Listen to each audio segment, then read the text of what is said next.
Gracias, señora presidenta. Bueno, analizando algunos de los informes que existen, el único que he encontrado es un informe de 2010.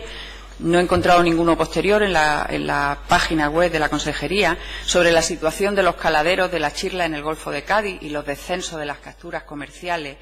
Se puede comprobar que es una especie expuesta a los cambios que se suceden en la estrecha franja costera del litoral de Huelva desde los primeros metros hasta 15-20 metros de profundidad. Por tanto, está afectada por factores meteorológicos y oceanográficos, pero también está muy afectada por los aportes fluviales de los ríos y también por la sobreexplotación a la que a veces se le ha sometido, y por eso se producen los cierres que se producen del caladero.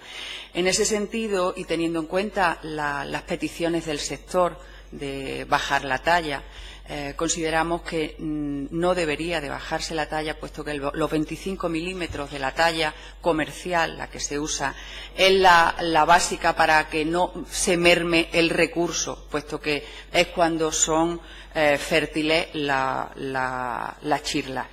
La flota captura ejemplares por encima de los 25 milímetros, que corresponden a la talla mínima legal. Según los resultados del estudio, si se bajara la talla de recogida, se mermarían los recursos en corto espacio de tiempo. Por lo tanto, lo que habría que asegurarse es que las cribas que llevan los barcos, que deben necesariamente funcionar de acuerdo a esa talla, lo que esté por debajo de la misma, que sea devuelto al mar antes de llegar a puerto. Porque lo que hemos tenido conocimiento es de que la Consejería ha colocado cribas en las lonjas, y de tal manera que cuando llega la lonja y se vuelve a cribar y la especie, las chirlas que quedan por debajo de la talla se devuelven al mar, pero a posteriori. Para que sea viable la recuperación de las chirlas, consideramos que debería de llegar a puerto ya cribada. Luego no tiene mucho sentido la criba en la lonja. Por otro lado, decir que en el reglamento se contempla espacios temporales en los que se puede recoger, y consideramos que debería de considerarse una tasa máxima de recogida que no está contemplada en el reglamento, como sí sucede con las taras que tienen en otras especies, como el boquerón, la sardina o otras muchas especies, porque de esa manera controlaríamos mejor la capacidad de la flota de autorregularse, en el sentido de que, teniendo en cuenta que hay, aparte de la draga hidráulica, está la otra modalidad con el rastro que se da más en los puertos mediterráneos, pero que también existe en los puertos del Golfo de Cádiz.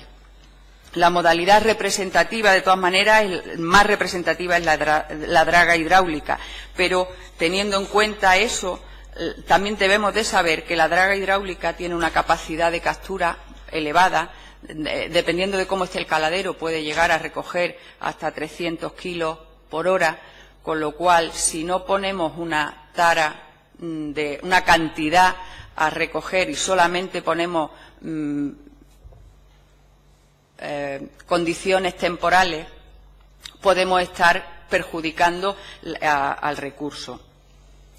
En ese sentido, parece ser que se dan también otra serie de circunstancias en las que los barcos dragan en exceso la chirla capturada por encima de las reglamentariamente aceptadas. En ese sentido, también cabe la necesidad, y así lo hemos constatado, en el uso que se hacen de las cajas verdes. Las cajas verdes, que además es una modalidad de control por geolocalización de los barcos que no está funcionando, que fue un sistema premiado por el MAPAMA debido a su efectividad y a su a la capacidad de control del sector. Es siendo un... Señora Molina, tiene que ir concluyendo. Voy concluyendo. Quería decir que las embarcaciones marisqueras de draga hidráulica tienen por normativa que usar, aparte de la cribadora que yo decía, cuando llegan a la subasta deben el uso de las cajas verdes, que no está regulado y no está controlado.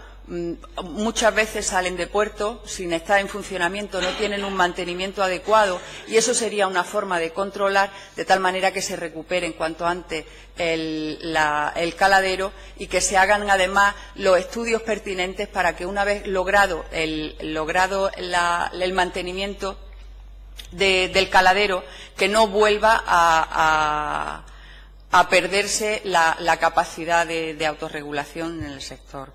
En ese sentido, hemos presentado dos enmiendas que esperamos que las tenga en consideración el proponente, en el sentido de valorar la capacidad del sector de tener en cuenta el control que debe de hacer sobre la gestión del recurso, conociendo de antemano cuáles son las características de los estudios que se hagan. Muchas gracias. Gracias, señora Molina. El turno de intervención del Grupo Parlamentario Socialista, y en su nombre el señor Fernández.